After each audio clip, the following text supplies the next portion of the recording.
Se cuenta que en la antigua Grecia había un hombre sabio llamado Bios, a quien se le llevó un animal para ser sacrificado, pero con una inusual petición. La persona que estaba ofrendando el animal quería que se le diera después del sacrificio tanto la mejor parte como la peor parte del animal. Y Dios, que era un hombre sabio, le envió la lengua. La lengua.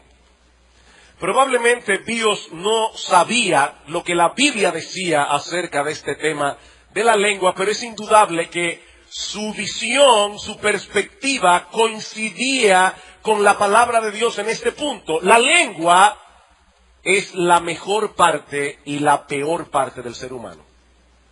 La lengua es la mejor parte y la peor parte del ser humano. Es un miembro del cuerpo muy pequeño, dice Santiago, pero con el cual podemos hacer mucho bien y podemos hacer mucho mal. Con ella bendecimos al Dios y Padre, dice Santiago, y con ella maldecimos a los hombres que están hechos a semejanza de Dios. De una misma boca proceden bendición y maldición. Ahora, Santiago no está diciendo esto simplemente para darnos a conocer un hecho.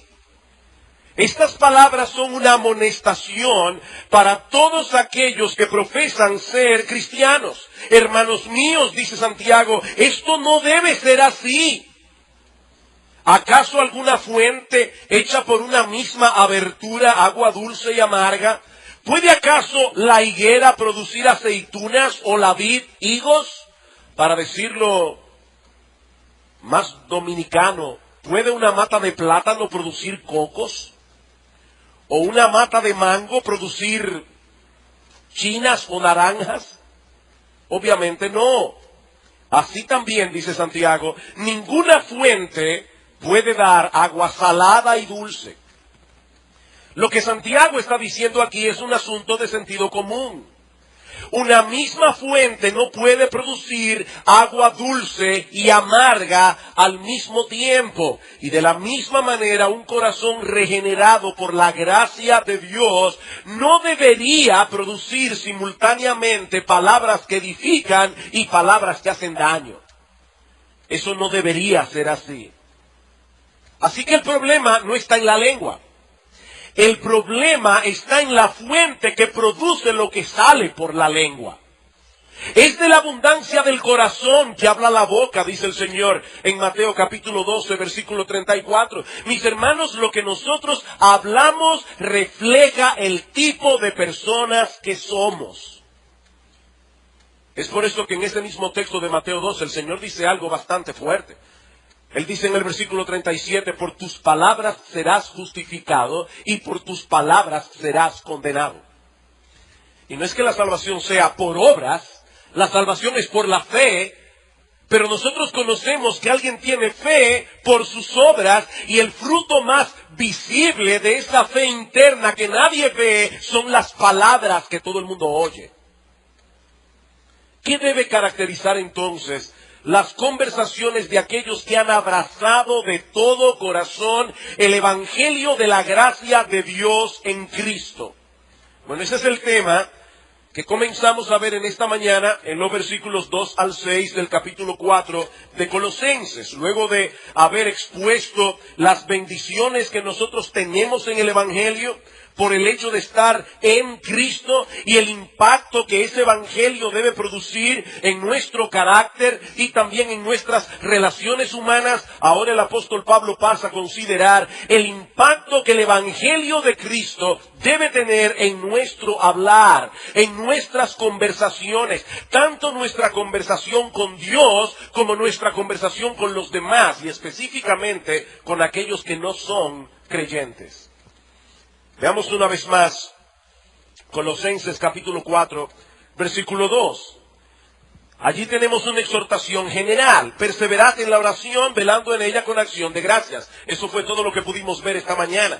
Pero ahora Pablo trae una petición particular, orando también al mismo tiempo por nosotros para que el Señor nos abra puerta para la palabra a fin de dar a conocer el misterio de Cristo por el cual también estoy preso, para que lo manifieste como debo hablar. Mis hermanos, antes de pasar a considerar el alcance de esta petición particular, es bueno que recordemos que el apóstol Pablo escribió esta carta estando preso en Roma. Y sin embargo, su preocupación principal sigue siendo el avance del Evangelio. Él no pide a estos creyentes que oren para que Dios abra las puertas de su cárcel. Lo que él está pidiendo es que Dios abra puertas para la palabra, abra puertas para el Evangelio. Esa es una expresión que se usa en el Nuevo Testamento para hablar de oportunidades. Una puerta abierta es una oportunidad. Oren a Dios para que, a pesar del hecho de que yo estoy preso en Roma, nuestro Dios abra oportunidades para que podamos compartir el Evangelio.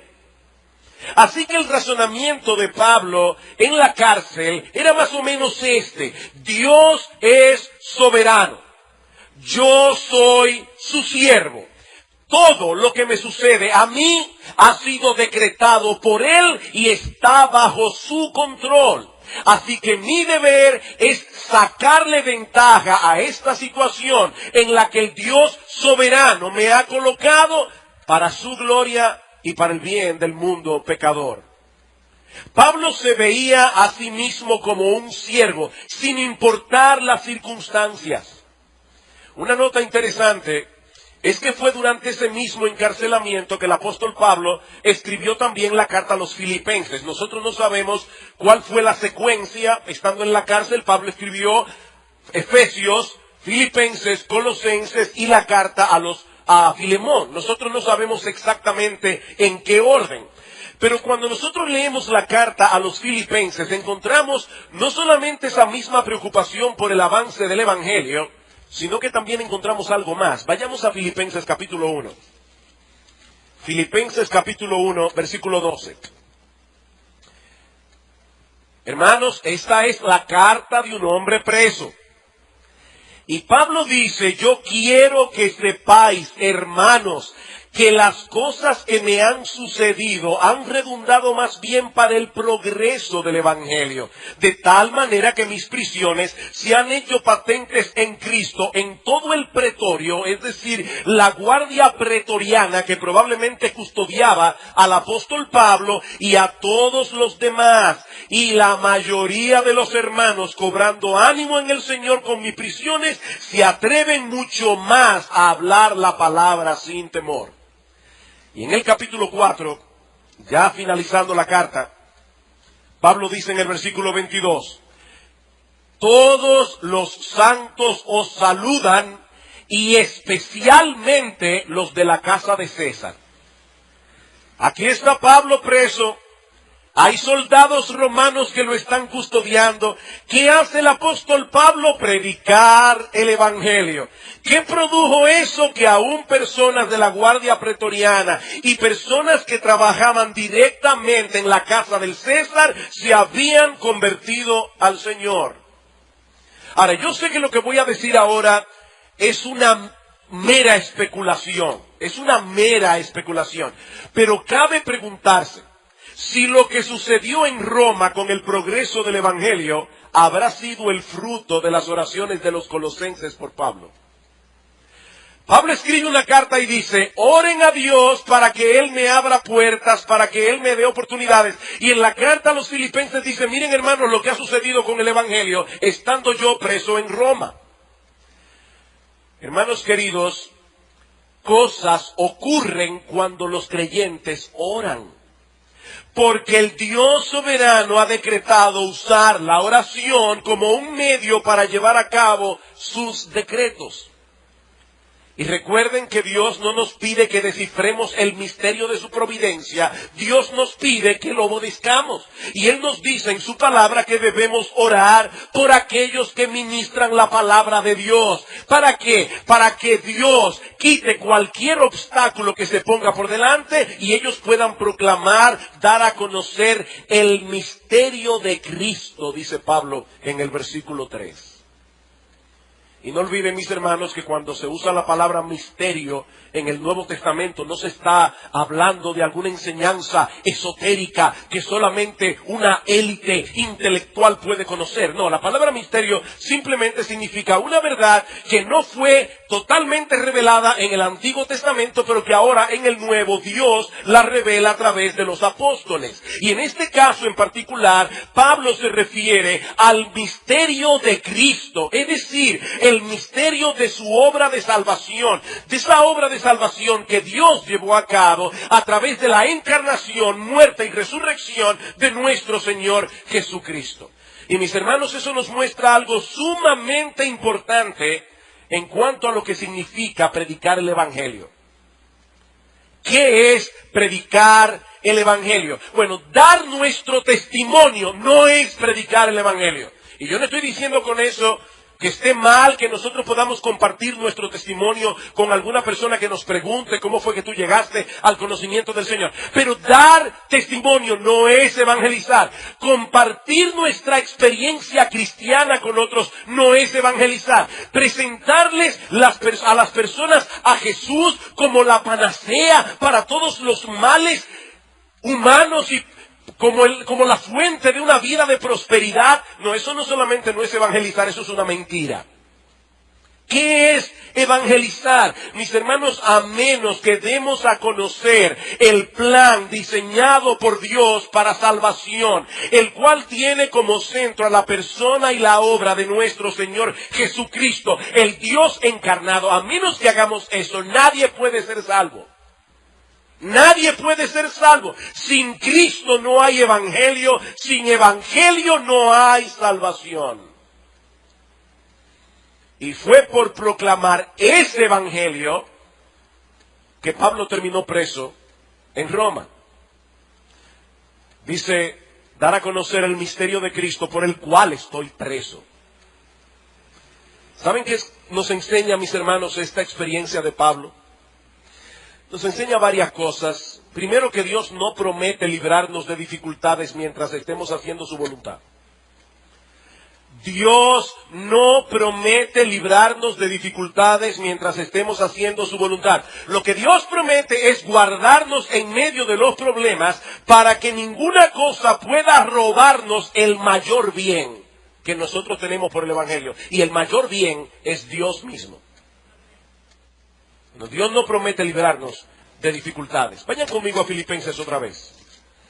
Quiero que noten dos textos bíblicos. Filipenses capítulo 4, versículo 19. Mi Dios, pues, suplirá todo lo que os falta conforme a sus riquezas en gloria en Cristo Jesús. ¿Oíste bien, mi hermano? Aquí dice, mi Dios suplirá todo lo que os falta conforme a sus riquezas en gloria en Cristo Jesús. ¿Qué significa eso? Bueno, pastor, por lo menos un Ferrari. Porque si Dios va a suplir, mire, a mí me hace falta un Ferrari. ¿Por qué que el carro mío me está dando problemas? Y no por el hecho de andar en un Ferrari. Es que es un carro bueno, es un carro duradero. No, ahora yo quiero que tú leas en esta misma carta, en el capítulo 4, el versículo 12. Pablo dice aquí, sé vivir humildemente y sé tener abundancia. En todo y por todo estoy enseñado, así para estar saciado como para tener hambre. No, espera. Es que él acaba de decir, mi Dios pues suplirá todo lo que os falta. Bueno, hermanos, es que a veces lo que nos falta es pasar por dificultades. Parte de lo que Dios suple en su soberanía es problemas. Porque a través de esos problemas Dios está guiándonos a ser cada vez más semejantes al Señor Jesucristo. Sigue diciendo Pablo, yo sé tener abundancia como padecer necesidad. Todo lo puedo en Cristo que me fortalece. Otro texto fue el que citamos esta mañana, Romanos capítulo 8, versículo 32. Hermano, yo les pido por favor que vayan una vez más a este pasaje. Es sumamente importante. Romanos capítulo 8, versículo 32. Pablo dice una vez más, el que no escatimonia a su propio Hijo, sino que lo entregó por todos nosotros, ¿cómo no nos dará también con Él todas las cosas? Un evangelista de la prosperidad tomaría este texto y haría maravillas. Pero sigamos leyendo lo que dice Pablo en el versículo 35. ¿Quién nos separará del amor de Cristo? ¿Tribulación o angustia o persecución o hambre o desnudez o peligro o espada? Como está escrito, por causa de ti somos muertos todo el tiempo, somos contados como ovejas de matadero. Antes, en todas estas cosas, somos más que vencedores por medio de aquel que nos amó. Por un lado, el Dios que no escatimó a su propio Hijo, ¿cómo no nos dará con Él juntamente todas las cosas? Pero parte de ese todas las cosas otra vez son problemas. Son problemas. ¿Qué es lo que Dios promete entonces? John Piper dice, somos más que vencedores mientras nos matan todo el día. Así que nada puede separarnos del amor de Cristo, no porque el amor de Cristo nos proteja de ser dañados, sino porque nos protege del daño supremo de la incredulidad y de estar separados del amor de Dios. Lo que Dios está prometiendo es que Él nos va a dar todo lo que nos hace falta para mantenernos apegados a Él, creyendo en Él aunque nos maten. Esa es la promesa. Ahora, por otra parte, nosotros también aprendemos de esta experiencia de Pablo que todas las cosas que nos ocurren no son trágicas si podemos convertirlas en oportunidades para compartir el Evangelio. ¿Qué está diciendo Pablo aquí? Yo estoy preso por causa del Evangelio. Y estar preso me ha permitido compartir el Evangelio. En toda esta carta, y en la carta a los Filipenses, nosotros no vislumbramos ningún dejo de amargura. Nosotros no vislumbramos en Pablo ninguna autocompasión. Nosotros no vemos a Pablo en esta carta lleno de dudas, preguntándose si Dios lo amaba por la situación por la que él estaba atravesando. No. Pablo veía su encarcelamiento en Roma como algo que el Dios soberano había orquestado. Hermanos, escúchenme bien, el Dios soberano que amaba a Pablo, a quien Pablo servía, Dios había orquestado las cosas de tal manera para que Pablo terminara preso en Roma. ¿Quién lo encarceló? Dios lo encarceló. Nuestro Dios es soberano. ¿Y qué sucedió en ese encarcelamiento en Roma? ¿Recuerdan ustedes cómo termina el libro de los Hechos? Dice en el capítulo 28 que Pablo permaneció 2 años enteros en arresto domiciliario, en una casa alquilada, y recibía a todos los que a él venían predicando el reino de Dios y enseñando acerca del señorío de Jesucristo abiertamente y sin impedimento. ¿Respondió Dios las oraciones de la iglesia? Sí las respondió, estando Pablo preso en Roma. Pero Pablo no solamente pide que oren por él en Colosenses, para que Dios le abra puertas, oportunidades para predicar el Evangelio de Cristo. Y esta parte sí que es sorprendente. Pablo pide a los hermanos en Colosas que oraran por él para que él pudiera predicar en una forma adecuada. Dice, versículo 4, para que lo manifieste como debo hablar. Para que lo manifieste como debo hablar. Mis hermanos, yo no sé ustedes, cómo ustedes reaccionan a esa petición de Pablo. Pero estas palabras del versículo 4 son sorprendentes. Quizás en toda la historia de la iglesia no ha habido un predicador más poderoso, más dotado, más persuasivo que el apóstol Pablo. Y aquí lo vemos implorándole a un grupo de cristianos comunes y corrientes que intercedan por él para que él pueda predicar con eficacia. La palabra manifestarse allí significa hablar con claridad. Oren a Dios, dice Pablo, para que yo pueda predicar con claridad. Oren a Dios para que Él me dé en medio de la predicación las palabras más precisas, las palabras más claras, las ilustraciones más contundentes, los argumentos más convincentes, de tal manera que todos los que me escuchen puedan entender el mensaje del Evangelio. Pablo está pidiendo eso. Está suplicándole a la iglesia que oren por él. Y por supuesto, yo creo que Pablo también está pidiendo, pídanle a Dios que me dé una buena actitud, que me libre del temor a los hombres. ¿Ustedes creen, hermanos, que es fácil pararse aquí en este púlpito y decir algunas cosas en la predicación que uno sabe ya de antemano que van a molestar a algunos? ¿O ustedes creen que los predicadores somos masoquistas, que nos gusta sufrir, nos gusta que nos critiquen? No, a nosotros no nos gusta eso. Y uno sabe de antemano que la predicación va a levantar problemas y uno tiene que pedirle al Señor. Nosotros no somos superhombres. Señor, líbranos del temor, de tal manera que nosotros podamos predicar fielmente tu palabra. Líbranos, Señor, de tal manera que nosotros podamos predicar movidos únicamente por el deseo de que los pecadores sean salvados y la iglesia sea edificada. Porque ¿saben qué, mis amados hermanos? Nosotros, los predicadores, también tenemos orgullo en el corazón y podemos pararnos en el púlpito y usar esta plataforma no para promover la fama de Cristo, sino nuestra propia fama, nuestra propia gloria. ¿O ustedes creen que sus pastores están exentos de esos pecados? No, mis hermanos, vuestros predicadores, vuestros pastores, no estamos exentos. Nosotros tenemos que suplicarle a la iglesia, oren por nosotros porque esta posición es delicada. Pararse en un púlpito es peligroso.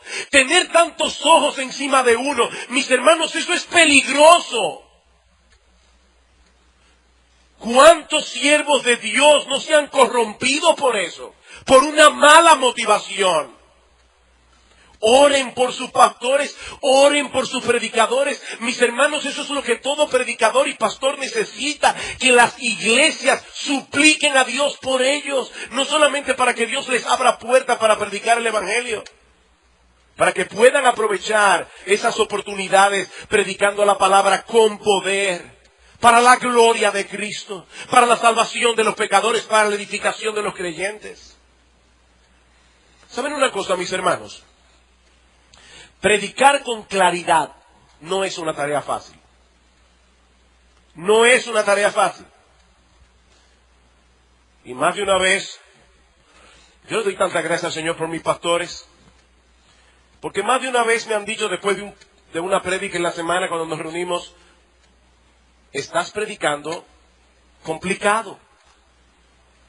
Y uno tiene que hacer un esfuerzo y volver otra vez a tratar de predicar con claridad, porque el predicador está toda la semana sumergido en los libros, comentarios, teología. Y si no cambiamos el switch, venimos a la iglesia y en vez de alimentar ovejas,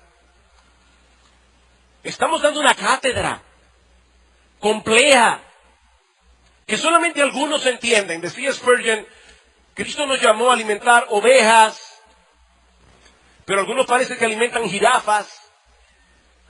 Ponen la comida tan alta. Y ¿saben qué, mis hermanos? Por lo menos yo no puedo decir que yo no he sido culpable de eso. Ahora, mis hermanos, miren, es más fácil criticar a un predicador que orar por él. Es más fácil criticar y decir, óyeme, qué enredados son. Oren por sus pastores, precisamente ese es el problema, oren por sus pastores. Oren por los predicadores. Mis hermanos, predicar con claridad es algo que nosotros no podemos hacer sin la ayuda del Espíritu de Dios. Es por eso que si queremos ver a Dios obrando en medio nuestro, esta batalla hay que librarla de rodillas. De rodillas.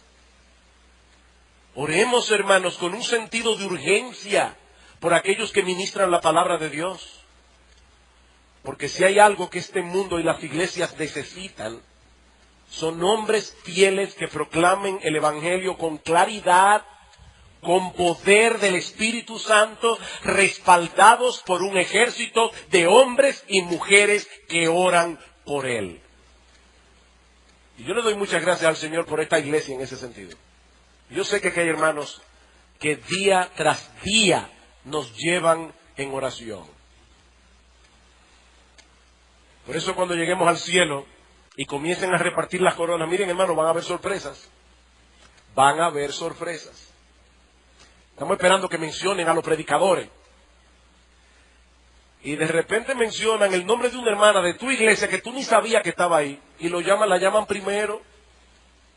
Y le dan una corona más grande. ¿Saben por qué? Porque esa mujer fue más fiel orando por ese predicador que ese predicador orando por sí mismo. Dios no ve lo que nosotros vemos. Mira mi hermano, Dios no ve lo que nosotros vemos. Dios no mide las cosas como nosotros las medimos. Pero para que no me pase lo que me pasó esta mañana, vamos a continuar. No es suficiente orar por aquellos que predican el Evangelio.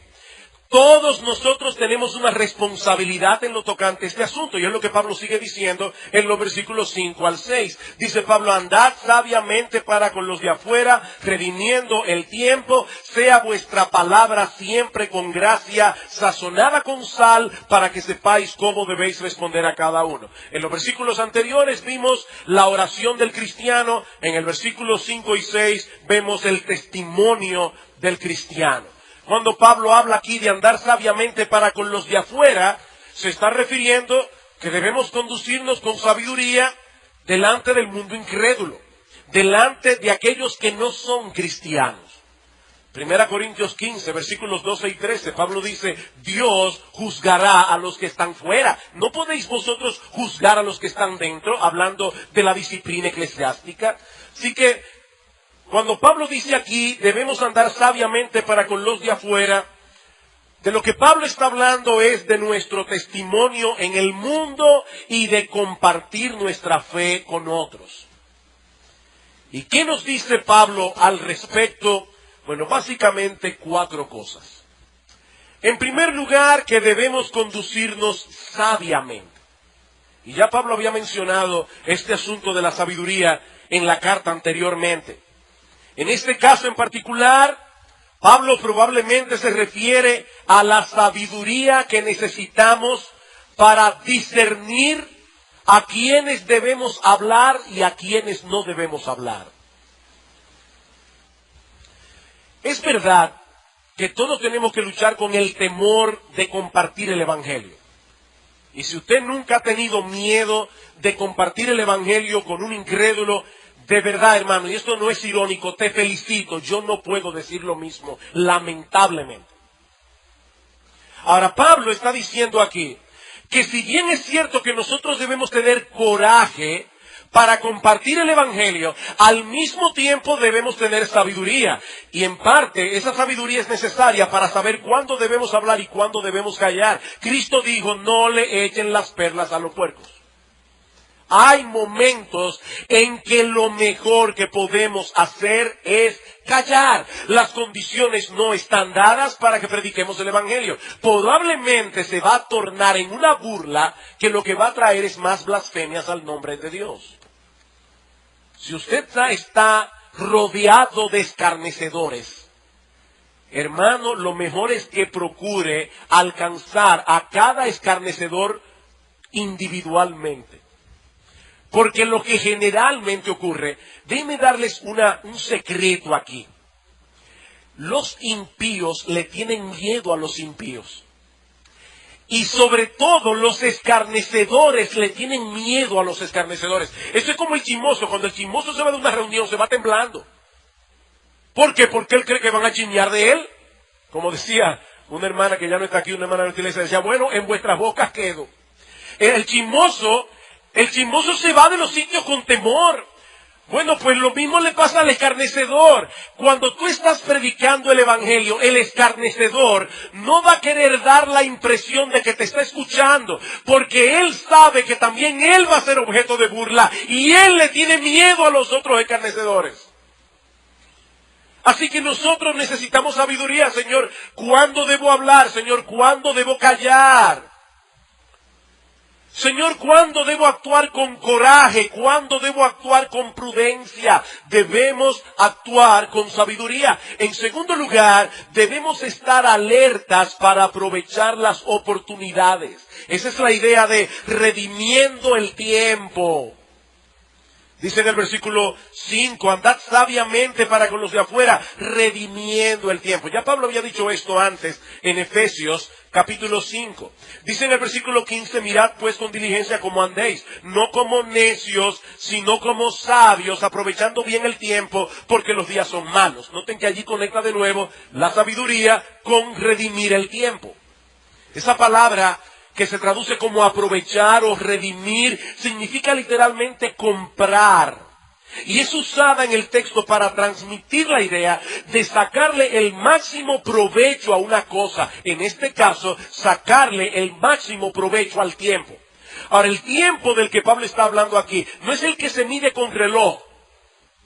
Él está hablando de las oportunidades. Compra las oportunidades, mantente alerta de manera que tú puedas sacar el mayor provecho a las oportunidades. Hay ocasiones en que nosotros estamos en un lugar y de repente comienzan a hablar de un tema. Y el cristiano está conectando en su mente, ¿cómo yo voy a llevar este tema al evangelio? Yo quiero aprovechar esta oportunidad. Hermanos, nosotros somos evangelistas en cierto modo en el mundo.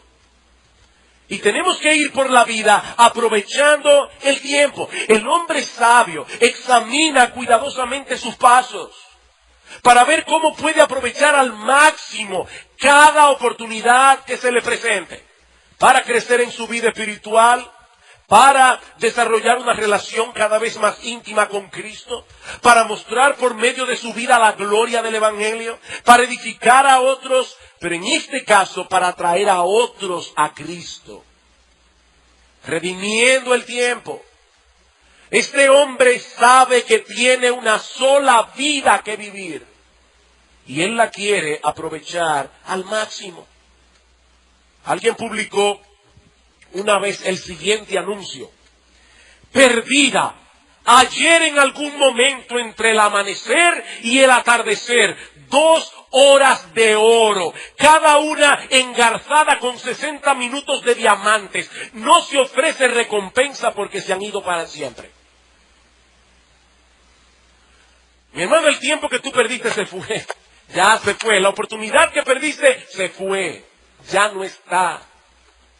Y es increíble cómo Dios a veces usa las oportunidades más extrañas para traer a una persona a los pies de Cristo. Y lo vimos el domingo pasado con Onésimo. Onésimo es un esclavo, aparentemente le roba a su amo Filemón, sale huyendo para Roma, en Roma cae preso, se conecta con Pablo, Pablo le predica, Onésimo se convierte, y es con Onésimo que Pablo envía la carta a los colosenses, porque Filemón era de Colosas. Qué oportunidad más extraña. Pero allí lo alcanzó Dios. Allí lo alcanzó Dios. En tercer lugar, debemos hablar con gracia. Dice en el versículo 6, sea vuestra palabra siempre con gracia. Y no está hablando simplemente de predicar el evangelio. Siempre con gracia.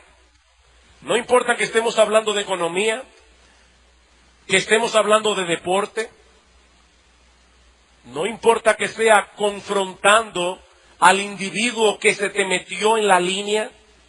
Tú estabas llegando a la cajera del supermercado y alguien aprovechó un descuido tuyo y se te metió en el medio. ¿Cómo tú confrontas a esas personas? Porque hay gente que te está mirando. Hay gente que te está mirando. Miren, hermanos, a veces yo he llegado a sitios donde por una razón u otra no me atienden con toda la premura, con toda la diligencia con que me hubieran podido atender. Y de repente sale alguien y dice, usted no es el pastor Sugel. Yo a veces le digo a Gloria, ¿tú te imaginas que yo me hubiera pronunciado aquí? Sea vuestra palabra siempre, mi hermano, siempre con gracia, con gentileza, con amabilidad, aunque sea firme, con amabilidad. Porque si no hablamos con gracia, ¿saben lo que va a pasar? Nos vamos a ganar el repudio de los demás. Y cuando querramos predicarles el evangelio, ya tendrán su oído tapado. No van a querer oírnos. En otras palabras, ¿saben de qué está hablando Pablo aquí? De tacto. Los cristianos tienen que tener tacto. Bueno, mire, pastor, cuando estaban repartiendo eso, yo no llegué a tiempo. Mira, si tú eres regenerado por la gracia de Dios, el tacto vino en el paquete de la salvación. Tacto. ¿Saben lo que es el tacto? Dice Hendrickson, es la habilidad que capacita a una persona sin sacrificar en nada la honestidad o sinceridad para hablar lo correcto en el tiempo apropiado y hacer lo que se debe en cualquier situación dada. Es la prudencia premeditada. La persona que tiene tacto no evade su deber, aun cuando debe amonestar y reprender, pero ha aprendido a hacerlo sin ser descortés, sin ser ofensivo, sino con un espíritu humilde, paciente y bondadoso. Eso es tacto. Dice el Señor que nosotros debemos lavarnos los pies unos a otros. Eso significa que debemos reprendernos y amonestarnos unos a otros. Pero hermano, no le laven los pies al otro con ácido de batería o con agua hirviendo. Es lavarle los pies, no es achicharrárselo. Hay formas de amonestar. Hay formas de decir la verdad. Y en cuarto lugar, no solamente nuestras palabras deben ser con gracia, deben ser sazonadas con sal. La sal se usaba en aquellos días básicamente para dos cosas, y ya estoy terminando, para dar sabor y para impedir la descomposición. Como dice John MacArthur, la conversación del creyente debe actuar como una fuerza purificadora que redime las conversaciones de la suciedad en la cual se sumergen tan a menudo. Nosotros vivimos en una sociedad donde ya la gente habla con una boca tan sucia y en los lugares más encumbrados, que dice Pablo en Efesios capítulo 4, versículo 29, ninguna palabra corrompida salga de vuestra boca, sino la que sea buena. La que dé gracia a los, no las gracias, la que dé gracia, la que sea un canal de gracia para los oyentes, la que edifique, una palabra con sal. Y hermanos, déjenme decirles algo que me tiene muy preocupado. A veces oigo a hermanos de la iglesia hablando, y yo no puedo decir que hablan con un lenguaje obsceno o inmoral, porque no es así. Pero cuidado, porque a veces vamos aprendiendo una chabacanería del mundo que si bien no es obscena, tampoco es del todo piadosa. Palabras que yo no puedo decir que son malas palabras, pero llega un momento que uno como que quiere tener la cosa y comienza a usar una serie de terminologías que yo no me imagino al Señor Jesucristo usándolas, ni al apóstol Pablo tampoco. Palabras sazonadas con sal. Y quinto lugar y finalmente, debemos aprender a decir lo apropiado en el momento apropiado. Dice Pablo, para que sepáis cómo debéis responder a cada uno. ¿Qué dice Primera de Pedro 3:15? Estad siempre preparados para que presentéis defensas con mansedumbre y reverencia ante todo aquel que os demande razón de la esperanza que hay en vosotros. Predicar el evangelio no es darle a todo el mundo la misma pastilla. No todo el mundo está en la misma situación, en la misma condición. La predicación del evangelio no es monolítica, no es una sola forma. Hay personas que tienen una inquietud, hay personas que tienen otras. Hay personas a quienes yo puedo hablarles dando por sentado que ellos aceptan la Biblia como palabra de Dios. Hay otros que no. Para que sepáis cómo debéis responder a cada uno. En resumen, hemos visto hoy que nosotros estamos llamados a ser sal y luz de un mundo que se corrompe y que anda en tinieblas. Por ello debemos presentar la verdad del Evangelio, dependiendo de Dios en oración, respaldando nuestra predicación con nuestra conducta y presentando la verdad en una forma apropiada. Ahora, mis hermanos, yo dudo mucho, si tú eres un creyente sensible, yo dudo mucho que tu corazón no se haya cargado con este tema. Porque la verdad es que nosotros no compartimos el Evangelio con el sentido de urgencia con que debemos hacerlo. Algunos lo hacen y alabamos a Dios por eso. Pero recuerda, nosotros estamos predicando el Evangelio de la cruz. En la cruz no solamente hay perdón para nuestros pecados.